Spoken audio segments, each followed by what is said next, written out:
Dante, Suave, United World of Sports. This is my co-host, Mystah Jay. What's going on, everybody? How's it going?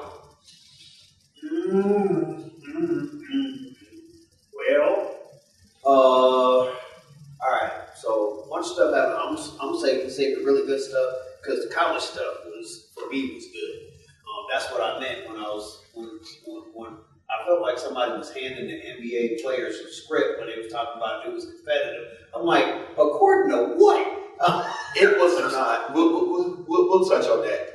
I watched the entire thing. I watched the entire weekend. The only thing I missed was the Rising Stars game and the Celebrity game, which really don't really count. But in all intents and purposes, the Rising Stars game actually did count because that caused a whole bunch of controversy that happened over the weekend as well when it came with older players' views to the team winning the tournament for the Rising Stars actually getting to play in the All-Star game. And Draymond kind of led that charge, but then kind of got backslapped, and it was funny. So it's an interesting weekend when it comes to NBA. Yeah, he got backslapped, and to a certain extent, I feel like he got disrespected because I was watching breakfast ball and dude, one of the gentlemen from the show just went in on Draymond. I get it; he has a bad. He doesn't have a very good reputation. But here's what I don't like. And me and you have talked about this on so many occasions. Why do we live in this world where if you're getting good advice or somebody telling the truth about something, you gotta go into, there has to be a reason why you shouldn't listen to it. I feel like that's part of the problem with the planet. It's like, okay, a guy gets out of prison. So he telling you like, hey, this is how you stay out of prison. And you look at him and go, well, why should I listen to you? Yeah. You've been in prison. What? Stop. Stop with that. Whether you like Draymond personally or not, which I haven't liked everything about Draymond, to me, being known for more defense and no offense has been part of what hurt the Warriors, because what if they had a dude that was good at offense and defense? Right. And other than the one me and you have talked, other than the one technical that he got because LeBron put the area in his face, right. every other technical that I done went in on him. So, but that don't change that what he said was there was some truth to it. There was a lot of truth to it. Yeah. But to sit up there and call him garbage and say that while I agree with him, he shouldn't have been the one to say it. But he's always been the outspoken. I could care less who says something if they're telling the truth. That's the truth. My biggest argument that I had when it came down to it was, and why I didn't understand it, was the NBA states in their rules that unless a rookie is voted into the All-Star game, which is very, very rare, they are not allowed to play in the All-Star game. They can't be picked as a sub or as the backups for it. So how did we go from that to a team of rookies playing in the All-Star tournament because they won the All-Star rookie, the tournament that they did for the All-Star rookies? But the one thing I will say that I agree on everybody that talked about it, the veterans need to take this on the chin because it's their fault. Right. That's the but I agree with Draymond, or whether it was all the pundits that actually had a show today that I watched today, whether they was on ESPN or whether they was on Fox, because Breakfast Ball was the only one that appeared to have them in first things first. everybody else was on vacation today. Yeah. But anyway, and then the other part but here's the part that I think a lot of people fail to realize to it as well. That game between the Rising Stars and the OGs was a lot more competitive than what they thought it was. Anything else. And think about what would have happened, because I'm not going to even lie. When I saw it in my head, I went right on FanDuel and I put $5 down on the Rising Stars in order to the upset to win the tournament. Because they was coming in at 15-1 odds. Okay. At 150-1 odds. Now, like I said, the original recording, I missed the first part of the bracket. Right. So I came in on Candace and Shaq. Yeah. And when I saw it, I was like, I was mildly interested to see how it would go. And if you remember, it started, and when they saw that they kept creeping close, you saw the look on Steph's face like, all right, enough's enough. That's why I said you had players throughout that entire game that played like you had players that played old school, like I'm a D up, I'm about to be in your face, you ain't getting nothing off on it. And then you had others that was jogging up and down the court. Nikola Jokic jogged up and down the court. James Harden jogged up and down the court. KD, on certain aspects of it, jogged up and down the court. It was sad because it was like the fans, I think one of the biggest things that has been lost over the past 20 years in the LeBron era, if you're going to call it eras in the aspect of it, in the LeBron era, which crosses over in some of the Kobe one, but in that aspect of it, there is no competitiveness in these All-Star games. The closest that you got back to competitiveness is when they had that run right after Kobe passed, and it added the Elam rules in that aspect of it. For the first two, there was some competitive battling in that aspect of it. That last one before they went away from it, that one wasn't. But it was just, I wanted to watch it because I wanted to have the whole Kurt. Do I think Steph should have won the MVP? No, that should have been Jason Tatum. Jason Tatum came out there and played the entire game. Curry started shooting up shots. He was at home. Okay, good story. That's his last one at home. Give it to him. Okay. Ooh. But there are some players that was out there that should never be out there again. I don't care. And then the one that I texted you about before the game started that made absolutely no sense whatsoever was... This was before I started watching it because I was still watching college basketball. I have swallowed the toothpick a lot when it came to LeBron since LeBron's been to the Lakers. I give him his props for what he's accomplished. I give him his props for his style of play. But things like what happened yesterday is why he will never be my GOAT. At all. You were elected to your 21st All-Star game in a row. You got this election a month ago. You've been battling injuries all throughout this season. You watched Anthony Davis get hurt. He goes off. They end up putting Kyrie Irving in his place. You see Giannis Antetokounmpo get hurt. Giannis still shows up in uniform for the All-Star game, even though he's not playing with his team. Trae Young gets added to the team in his place. And within 90 minutes of tip-off of the All-Star game, while they're taking the photos for the teams in their uniforms, and they even let this person do it, he takes a photo in his street clothes because he's decided he's not going to play. So he shows up, gets all the goodies for being an All-Star. He robbed, and I'm not going to mince words. He robbed a LaMelo Ball. He robbed who else was it that they said should have been up there? LaMelo Ball, I think would have been is the one that was out of the three that got added that should have been added to the All-Star game. He robbed that position from that player because instead of being the king of and the GOAT in that aspect of it and saying, you know what, guys, thank you for the election. I appreciate it, but I'm going to sit this one out. Let somebody else get their turn in that aspect of it.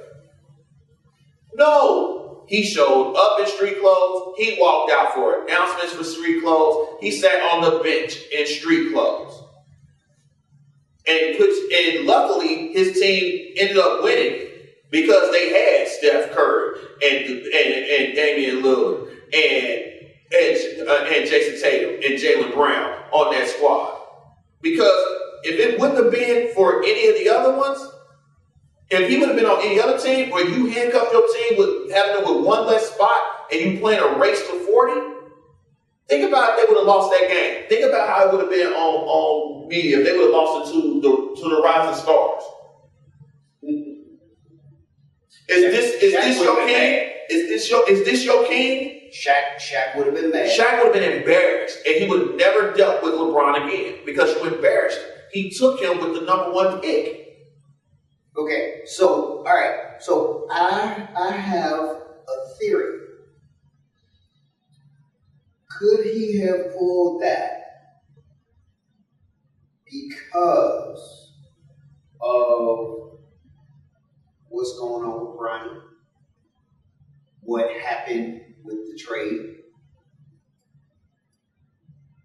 And the fact that every time he turned around, they've been trying for years and they get louder and louder and louder with it. Between the fans and now the league is getting louder and louder and louder. And now his own team seems to be trying to replace him. So do you think that and I thought about that this morning when I was actually at work and I was talking to somebody about it. And that's when it popped into my head. It's like, he didn't have a lot of stuff going down, and if you believe the hype that he knew nothing about it, that's still, I still believe that trade from the Lakers side went down because of the vocalness of AD. It probably did. Because as soon and we didn't get a chance to get into that either. So. As soon as I saw him do it, I went, oh, that's not going to go. But at this point, realistically, if that's the case then, and that's the reason why it did that, who does that look worse upon? Him or everybody else that was involved? Well, it depends. It shouldn't. It looks worse on him. You know it depends. I know it depends because everybody's going to play both sides. But if you take the common sense part of it and you look at it from a standpoint of it, once again, he took something and made it about him instead of about the event and about the situation at hand. And the league deserved every bit of that they got. And here's why. As a matter of fact, you brought it up. If you continue to spoil a child, don't get mad when you turn around and he's on a temper tantrum. Yeah. So and that's across the league. Yeah. That's why I haven't even bothered. I hear people talk about the All-Star game. This year was the first one that I've even tried to watch since. I watch maybe the early 2000s. I know for sure the late 90s. I watch them because, realistically, I wanted to see how the new format was going. That was the only reason why I watched it. I wanted to see how this new format was going to go down and if it was going to make them play hard. I watched it because I had a feeling we was going to talk about it. So after I knew all the college games were done, I was like, okay, let me see how much. Yeah. And it just so happened I only missed like the one bracket. But this is how bad it was. I was going between that and Daytona 500. And that's what they were saying. That's what everybody was saying. I was going between both. Because the Daytona 500 was supposed to have been done. And it got delayed like in two, where it ended halfway through the game. So I was going back and forth. I'm not going to lie about that fact. I was watching them. It was more meaningful for me to watch cars go around left turn, left turn, left turn, left turn, left turn, than watching the NBA All-Star game. And the NBA, and the championship game was a blowout. It really got close a little bit, but it was really not even. They let it get close. They let it get close. But what game do you know? This is how bad. This is how bad this was. From a whole standpoint, they said the rules was timeout at 15, timeout at 30, and the end of the game. It was TV timeout at 15. One team got 15, one team got to 30. They dropped a commercial. They called the timeout. Nobody had said the timeout was able to be called. They called the timeout for them to do the presentation for TNT in the middle of the championship game. That took all of 15 minutes. Why? Do it at the end. Between that, Kevin Hart, which had no place whatsoever. I understand he's funny. To some people. He's some people's cup of tea. He's okay. He's okay. But in that aspect of it, you couldn't even get an interview done because he was throwing his jokes in there, and Shaq, being Shaq, was sitting up there cracking up laughing and more worried about the jokes than about the game. It became a spectacle. The spectacle is supposed to be about what's on the court. If everybody is putting their all into it. That's why I said, I applaud Jason Tatum today. I applaud Jaylen Brown today. I applaud Steph Curry to a certain extent today. I applaud and again, swallowing the stick. You want to know who balled their ass off last night? Kyrie Irving balled he played defense. He balled. He was balling up people. He balled up SGA. SGA gave his all in that aspect of it. But for all those people that was giving their all, you saw people jogging up and down the court. And I'm going to be being transparent as an NBA fan. For all the good that Nikola Jokic has done for Denver in that aspect of it, he's not an all-star. He's an MVP caliber player because he can drop a triple-double out of the woodwork for it. But part of the allure for all-star is that is where you put together, you have all of your biggest stars aligned with the celebrity aspect, the music aspect of it, and make it a spectacle for that league. And he has zero interest in it whatsoever.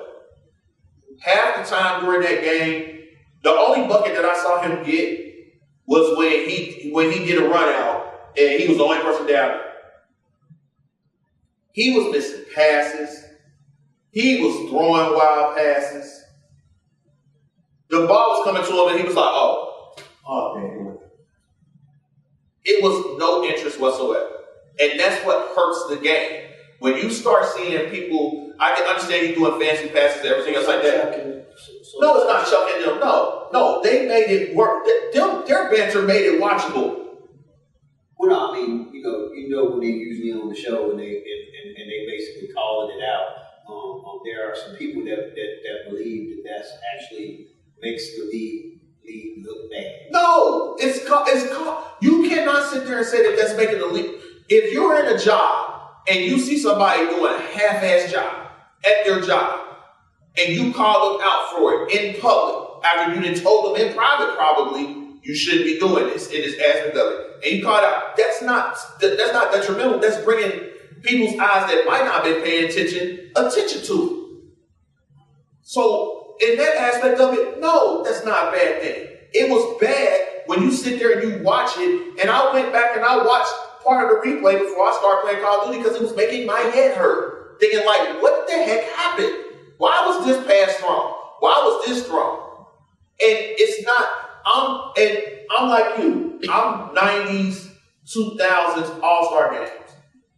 When the highlight of the All-Star game weekend was Mac McClung three-peating, which the craziest thing was is that he's made more money winning the slam dunk contest than he has made in his NBA career. Oh, And people on social media, please stop posting that split video of him jumping over a car and Blake Griffin looking over a car, jumping over the hood of a car. That just makes Blake look even worse than it did when I saw it when he originally did it. I wasn't impressed by it. I'm like, he jumped over the hood. Folks, he did a reverse dunk, catching the ball while he taking the ball out of somebody's hands out of the sunroof of a car as he jumped over it.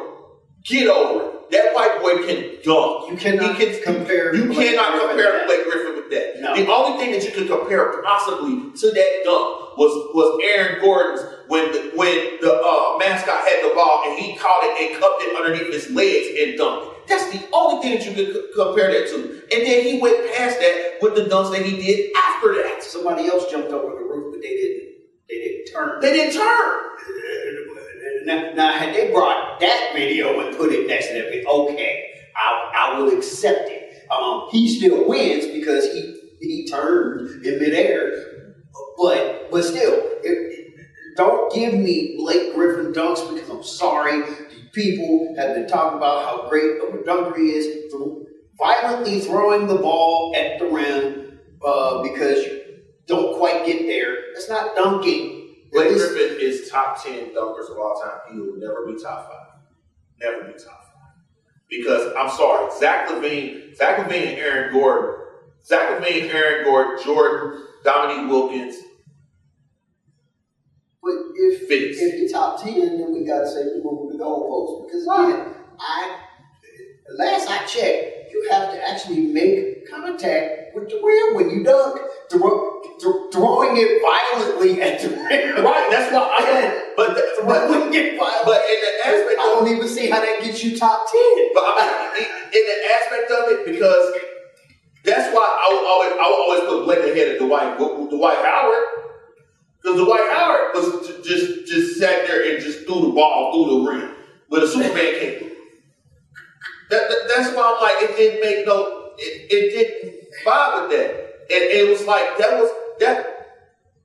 the slam dunk contest, watching Buddy Hield again. What you saw in the 3-point shootout was typical Buddy Hield. He'll have a heater and he'll have a cold streak. That is what's been his career his entire time since he left Oklahoma. And what did he do? He tied the record for most points in a 3-point shootout and then was missing everything under the sun in the final. I think Damian Lillard got caught up in the hype. He couldn't handle the smoke in that first round.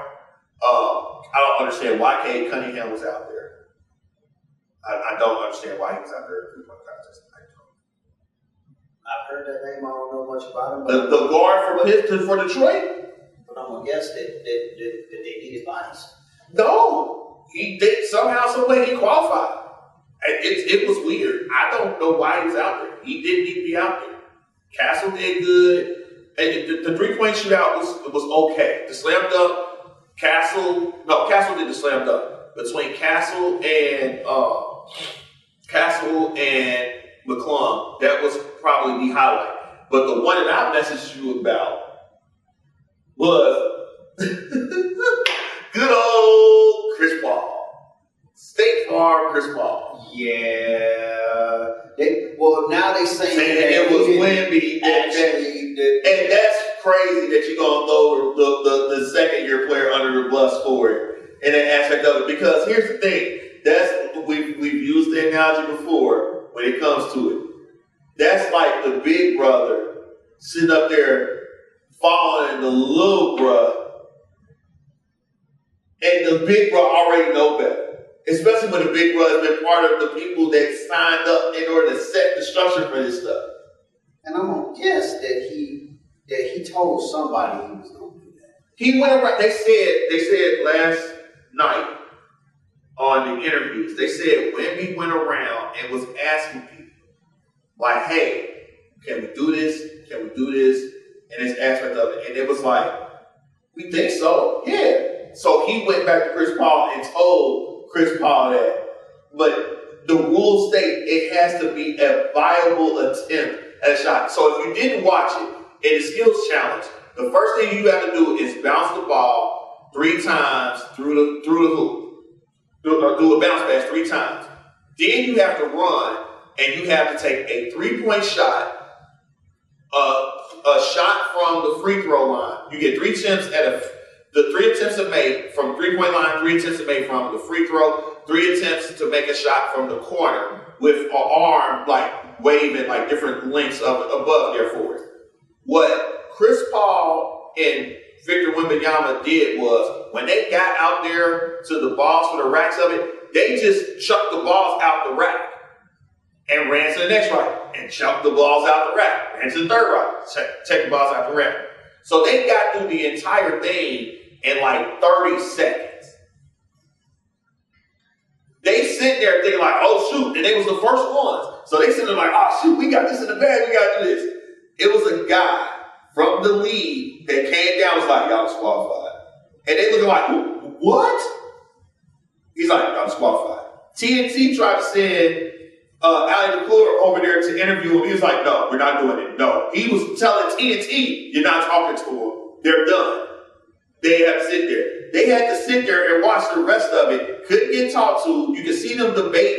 And you saw Chris Paul trying to politic it to say like, hey, man, come on. We made viable attempts. And the guy came back down and said the rule states it has to be a viable attempt at a shot.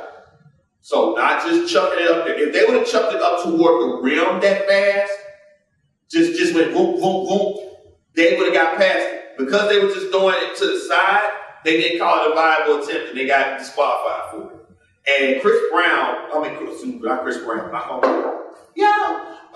Paul was pissed. I did not see him anymore after that was over with on the sidelines. Victor went and changed clothes and came back out, but he left. It was an embarrassment to him. So I don't know. I again don't understand why Chris Paul would think that would have been suitable. I have no idea why he would have thought that. But you done dealt with some people and they get in trouble for doing something stupid. And then they go, I don't see what the big deal is. They act like this, they act like that. They let me slide with it. Come on, you know. I know, but I didn't want to believe. No. But you know what? I don't want to believe that about somebody who was the head of the players union. The person that was in the trenches when they were negotiating all this. To think that he would be that dumb. A person with power misusing the power? No. Yeah, he misused the power. He misused the power. Shame on you. Shame on you. I didn't blame the Rook. Lord. Didn't blame the Rook. Blame the French guy. I commend you for still wanting to have faith in the human race. I know. Come on, bro. But some of them is just so blatant where it's just like, for real, this is what you needed. It's like you can't, you can't. And I get it because even while like I said, me and you have had some conversations, and it's like when we was talking about Kadarius Toney. Yeah. And it's like, and you took it's like, man, I mean, and I'm like, do you not remember what happened when he got benched and they said he was hurt? Do you not remember those posts? It's like I would love to give him the benefit of the doubt, but I'm sorry, I can't get there's no way to spin. You can't spin that. You can't spin that to make that make sense, because even if I get that you're angry, which I did, you can hear it. You can hear the anger. The way it came off, the level of unprofessionalism was like, yeah, I can't give you the benefit of the doubt because I hear the mindset. I literally hear the mindset. I think that when it comes down to it, a lot of OGs, no pun intended, a lot of OGs in the league look bad this weekend with some of their antics, some of the things they try to pull. And the part that killed me the most when I actually did watch it, until Steph hit that stuff from half court, yeah, Somebody ought to be smacking the cameraman. Why are you showing the crowd? Everybody is texting. Yeah. Nobody's enthused about it. They're there, but they weren't. Some of them were taking video, but then there was others. You seen their fingers moving because there was no highlights. We're used to, I'm sorry. Whoever thought that it would be cool for them to play a game of 40, when we've had games that was what, 2-something to 2-something in the aspect of points. Why would you think that 120 points would be enough of a showcase with no defense being played? Calling it a spade, they literally played basketball last night. The All-Star game was 2.5 hours. Of that 2.5 hours, an hour of it was basketball. That was it. You're generous. Who was that? Nick Wright said it was about a half an hour of 3 hours. Yeah. Yeah. Because with all the breaks. The Mr. Beast, this is how bad Daniel Lillard's weekend was. You lost your chance at a 3-peat in the first round of the 3-point contest, and then you lost a half-court shooting shot to a kid that didn't look like he had shot a basketball in over 15 years because he had been sitting up there playing Fortnite every single night for the past 15 years. Yeah, Fortnite ain't even been out that long. But it felt like it, and he hit a half-court bank shot and won $100,000. They said that they thought that the last shot he missed on purpose because it was way off.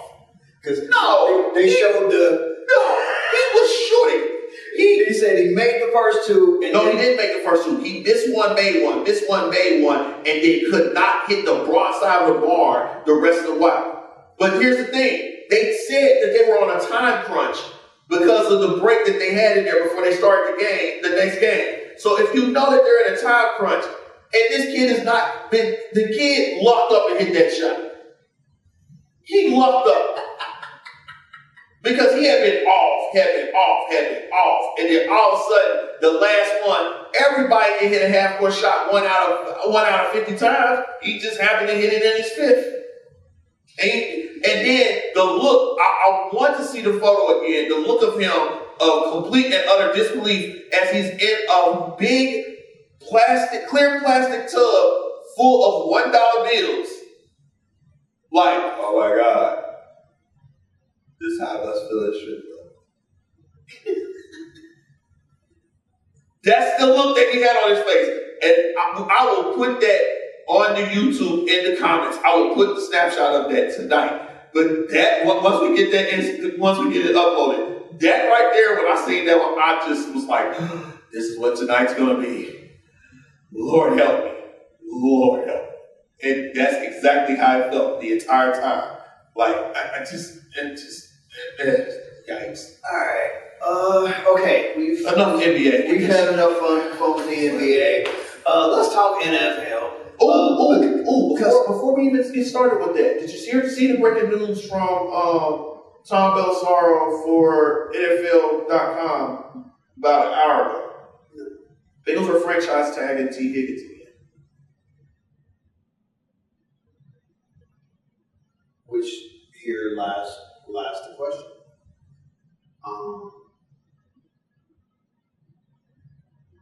Do you think he's going to take it? He has no choice in the franchise. Oh, he has a choice. He can sit out. But I think I want to hear your things, and I want you to see if you feel me on what popped in my head from conversations. Do you think he's going to take it? And then how is Joe taking it? Here's the rumblings I've been hearing around the Bengals from talking to some people and some of the inner workings from that aspect of it. Front office's main goal this year is one, that core four of Joe, Jamar, T, and Trey Hendrickson. They want long-term with 3 to 5 year contracts by no later than June 1st. Those four. Joe has already went to management, and management has talked to him about restructuring his deal to free up the cap space in order for it to work. He has already said that he's all aboard with that aspect of it. Oh, wait a minute. What? How can there be a need for cap space? The Bengals have the money. See, I don't like that. No, time out. Before you even go down that path, the same situation is going on right now with Dallas. And did you see what the cap hit number for Dak Prescott is this coming season against Dallas? $89.9 million. That's his cap hit. So how can Dallas try to get signed back in, because he said he wants a new deal or he's out, or try to do anything better with a $90 million cap hit, and the Bengals cap hit that they're trying to adjust off of Joe is only 43. But that is my point, actually. That's exactly my point. What I'm saying is this. Everybody seems to have this idea that when somebody's contract come up and they want the big bag, that the Bengals actually have the money. And you, once again, and there's other people when they actually are willing to actually spread it out like you did, they present. No, they don't. No, but that is the nature of the beast of the NFL right now. And that's the part of the NFL that they have to figure out. And that's a collective bargaining thing that they have to figure out. My point on that is why is that even the pundits, which is what makes the media look bad, they supposed to know. They don't pay attention to it. It's not sensational. They supposed to be letting us in on these secrets, and yet you're sitting here. You're not one of those guys on one of them shows. No. And yet you're telling me something that only a select few, when it's convenient, on TV will actually put out there. Here's the truth. That's why you follow a Belisaro. That's why you follow an Adam Schefter in that aspect of it. Because Shefty and Belisaro will sit there and break down the numbers aspect of it and let you know this is why they're making those moves. Everything else is about the sensationalism of the whole aspect of it. Because the thought process, when they released that blurb today, the whole thing was, oh my God, they franchise tagged them again. And that aspect of it, not thinking that once you franchise tag them, that means you have exclusive rights to negotiate with him until the start of training camp.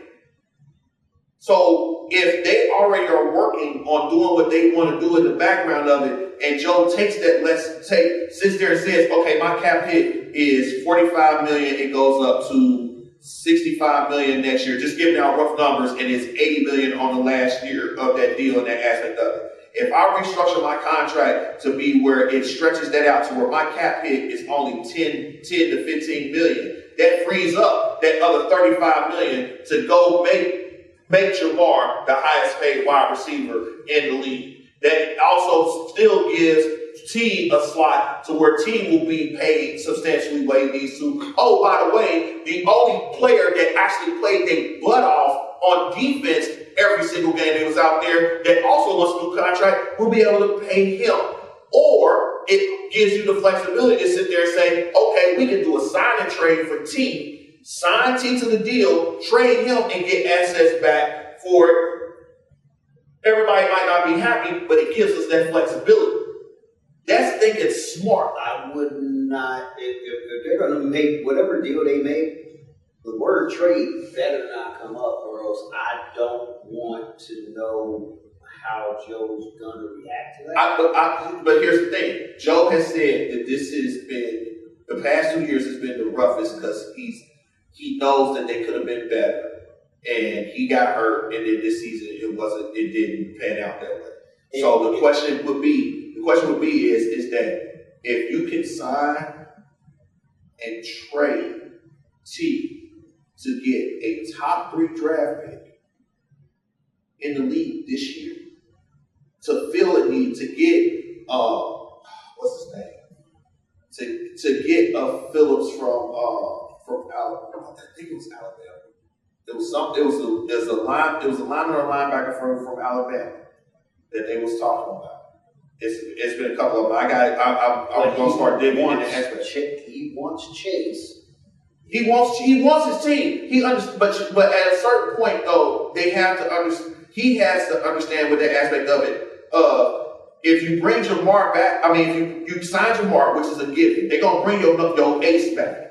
If you try to bring T back, but you handcuff what was deemed your liability last season with your defense, when you got an opportunity to get somebody young with a lower salary cap hit, that's a proven dog out of college in that aspect of it, into the league in there, especially if with Golden in there building that line, that's still your boy, just like they showed at the end of the game. What was it? At the end of the game against Tennessee, when they still chopping up with Tyler Boyd, they still dabbing up. That's still their boy. But at the end of the day, it has to get to a point to where is it about your friendships or is it about the championships? And in Joe's head, Joe's mentality always been, I want to win. So sometimes your friendships, you're going to have to sacrifice. And Tia, all of them have said the same, all of them have said the right things to the media throughout this whole thing. They all want to be together, but they all understand that this is a business.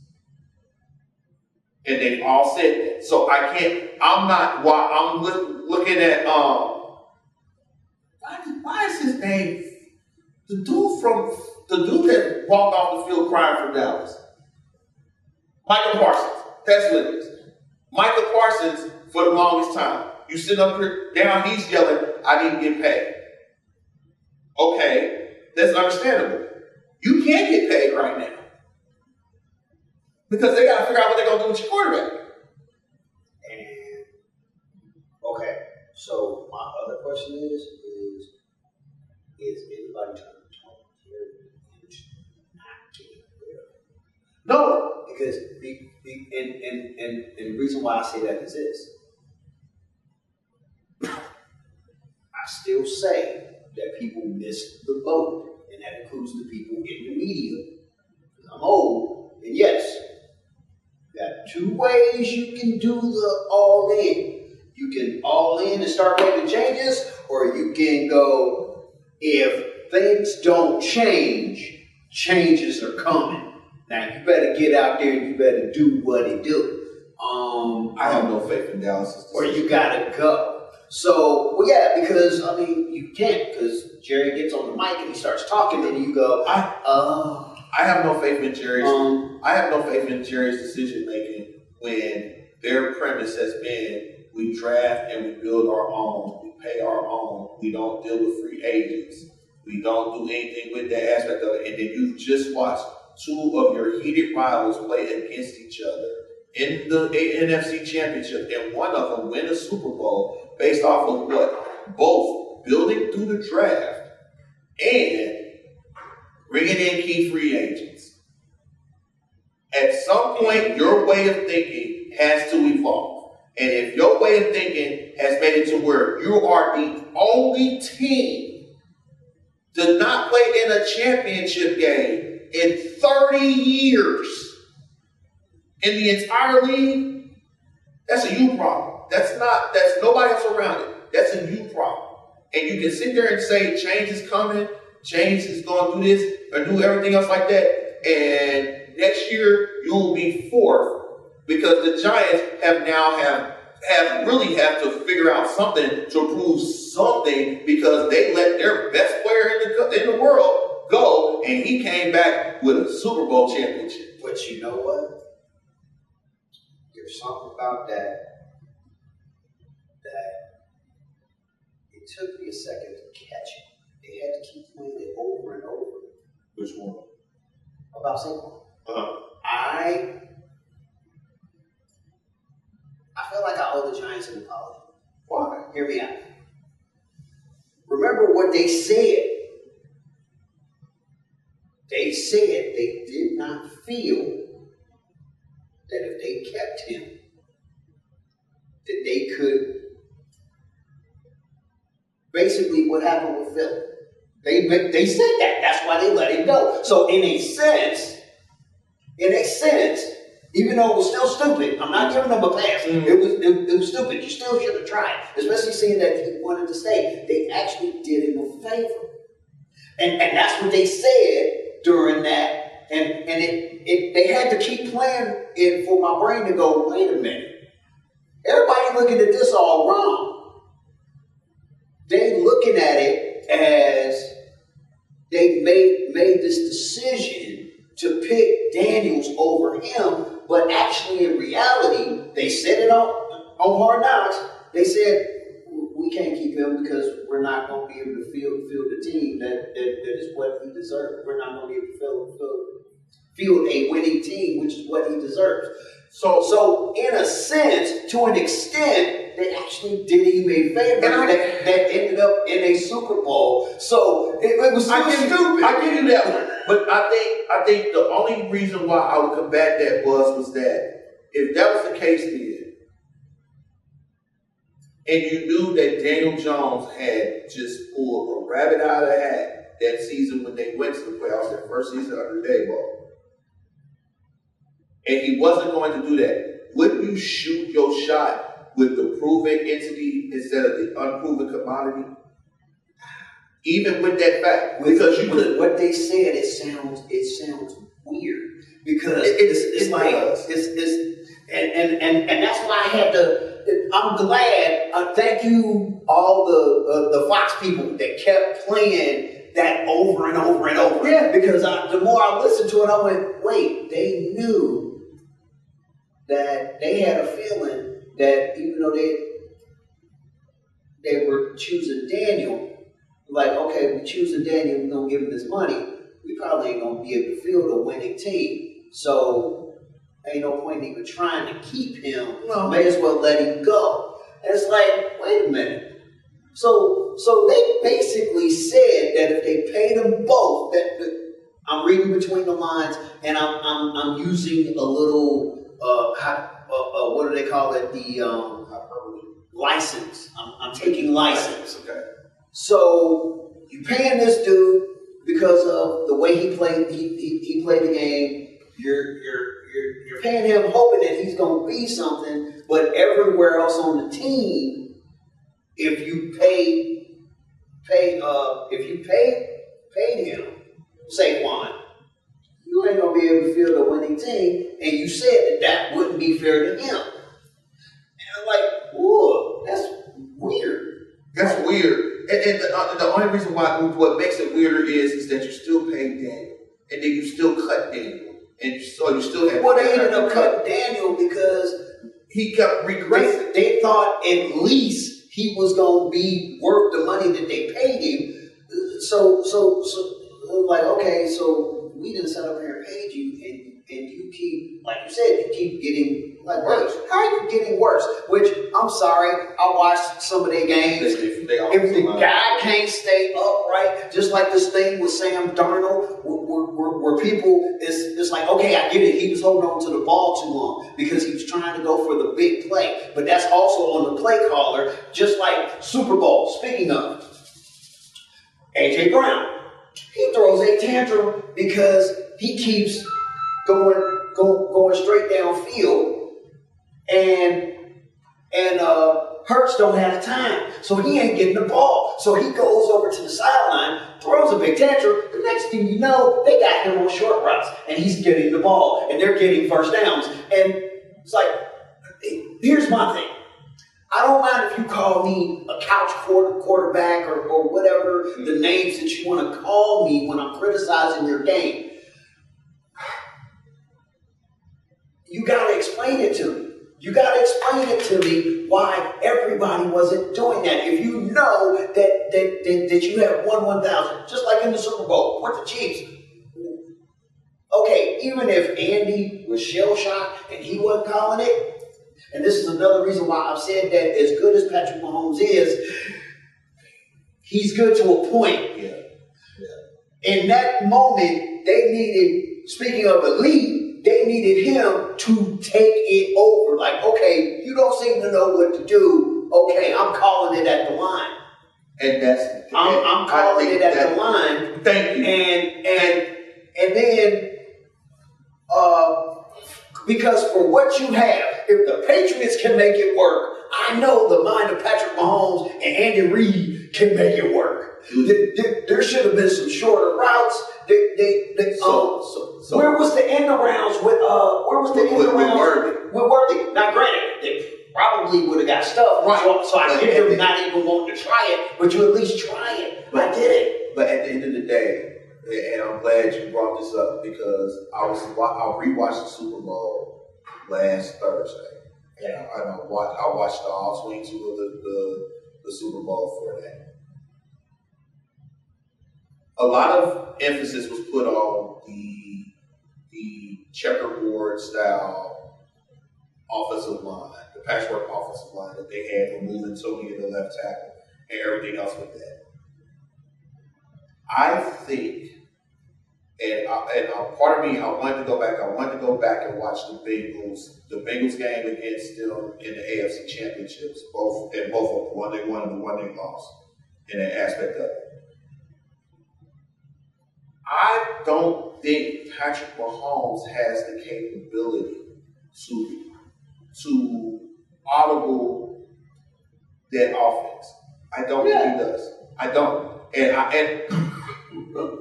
excuse me, sorry. I don't. I think that where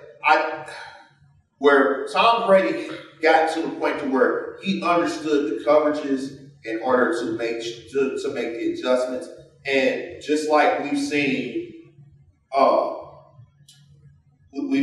Buffalo's quarterback, we saw Lamar start doing it a little bit this season. We've seen Joe do it, where they can get to the line and they can say, okay, that safety's coming in. Let me hot route. We even saw it in the Super Bowl when AJ caught that touchdown, when Hurts went and just did the hand gesture like this, telling us to go on, not the touchdown, on the first down play that he got, where he saw it with the hot route from there.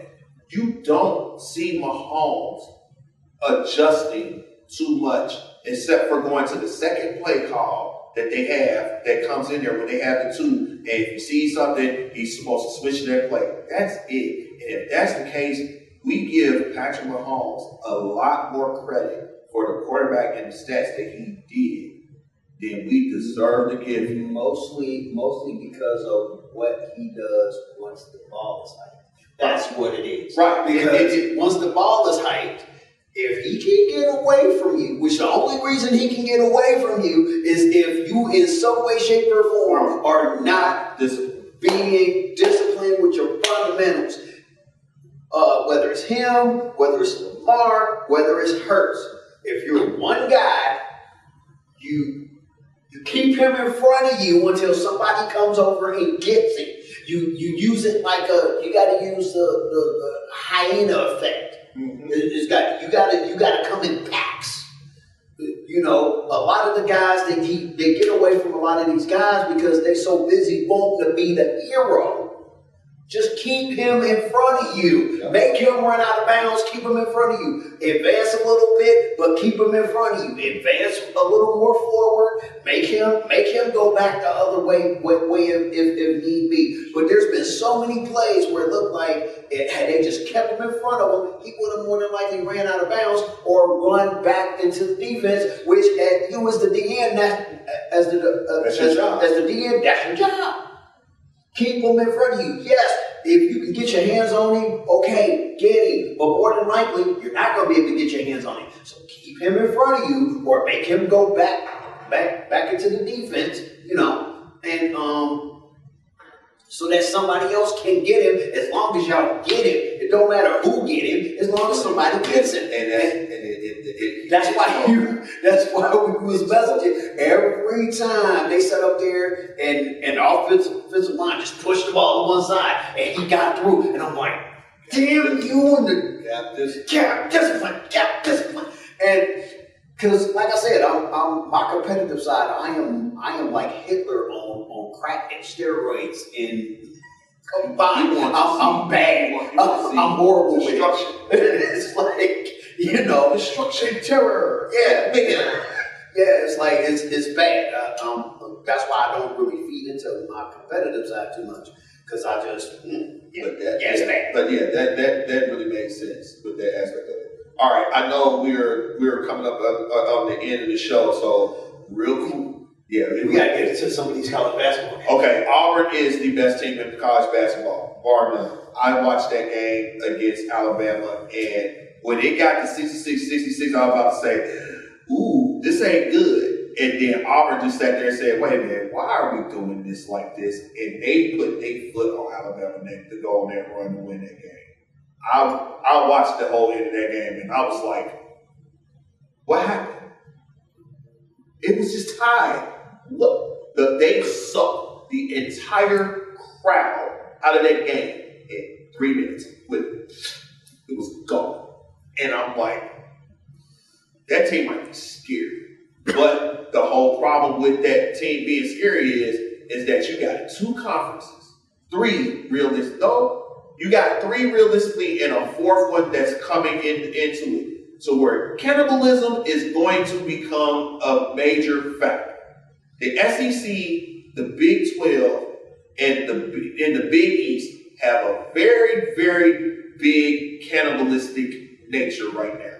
Their bottom feeders, any given game, can beat their top people, and it's not going to look good. It's going to make it to where it's going to be a very, very bunched up and very interesting march in the aspect of it. And the ACC is coming up quick. I feel like St. John's pretty much has the Big East under control, especially with, now granted, Kalkbrenner got hurt, so he was out most of that game. So that kind of helped them with that game. But at the same time, overall, they basically play their game. They play they style of play against no matter who it is. So my only question is going to be, how are they going to do in the actual tournament with teams that are better than the Creightons and the Villanovas and UConn? No, you can't even put UConn up there. You can't, after what happened with them this season. Our last subject of the day. That game, if you've ever watched, one of the biggest fundamentals of basketball is inbounding the ball. UConn had a lead. They should have won that game. Somehow, some way, they managed to botch not 1, not 2, not 3, not 4, but 5 different inbounds plays. The end of the game and in the overtime to lose to a Seton Hall team that's in the bottom third of the Big East at Seton Hall. My coach, when we played basketball, always said, you have 2 people running close towards the ball, and you have one act like he's running towards it, and then he goes long. And you throw it over the top of the defense. One of the times they tried it, he threw it out of bounds. But he shouldn't have threw it because the one that was on his opposite side had broke free to where if he chest passed it, it would have got to him before the defender would have got there. But he wasn't paying attention to it because he did like a quarterback seeing a blitz. He saw 1 here, he covered. Didn't pay attention to 2, he immediately went to 3. And he tried to go long and threw it out of bounds. And I text you this, for somebody to be sitting there openly stating that they are the best coach in college basketball today, to have their team look as bad,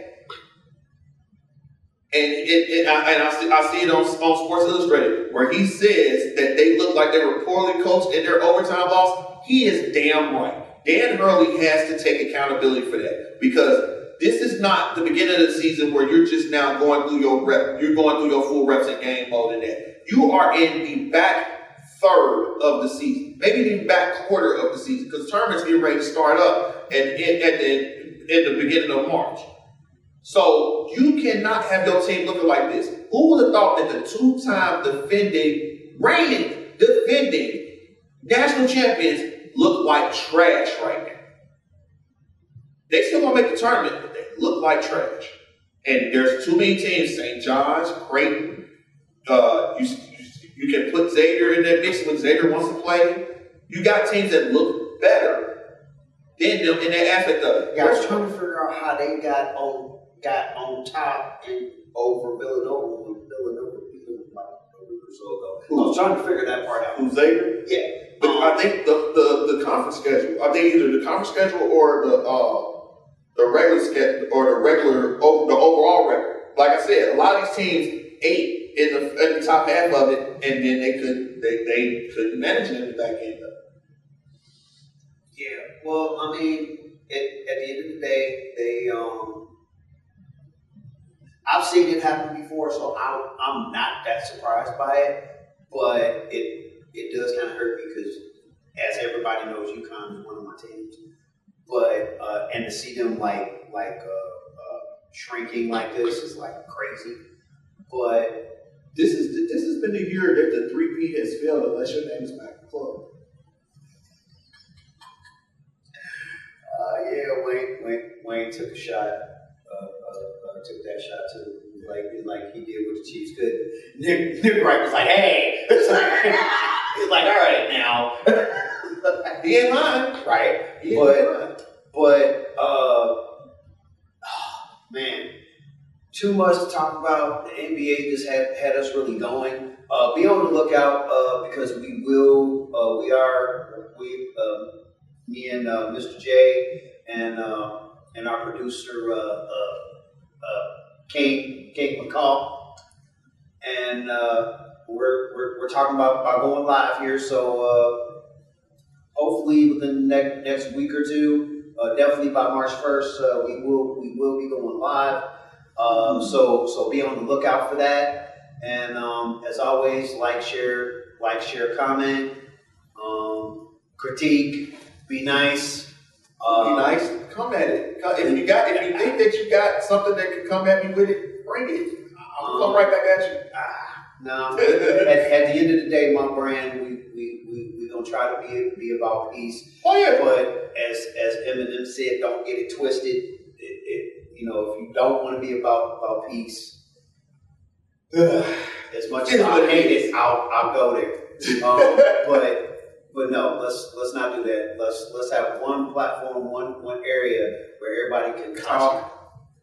Everybody can talk. They can give their opinions, even if they end up disagreeing at the end. Let that be what it is. And we talk lighthearted smack. Talk some lighthearted smack. Have fun with it, and not be so serious and turn into a keyboard warrior, as my boy Tech Nine would say. Keyboard warriors. That's horrible. Yeah. So, but I'm Dante Suave. This is Mr. J. Hey, everybody, enjoy your week. I will see you guys next week with this man, and hopefully we see a lot more effort. And give the girls' game a chance, because I've been watching some of these girls' games. I'm watching one right now. I'm kind of okay. All right. My Lady Wolverines are coming back. They were up and then they were down, and now they're down by 1. So see, effort. Effort is a big key in that. Always a big key in that. So yeah. And everybody be nice to each other for a change. Yes. Be nice to each other. Hug each other. Don't force it. Willing participants. Willing participants only. Let's do better, treat each other better. Dante Suave, United World of Sports, we're out. All right.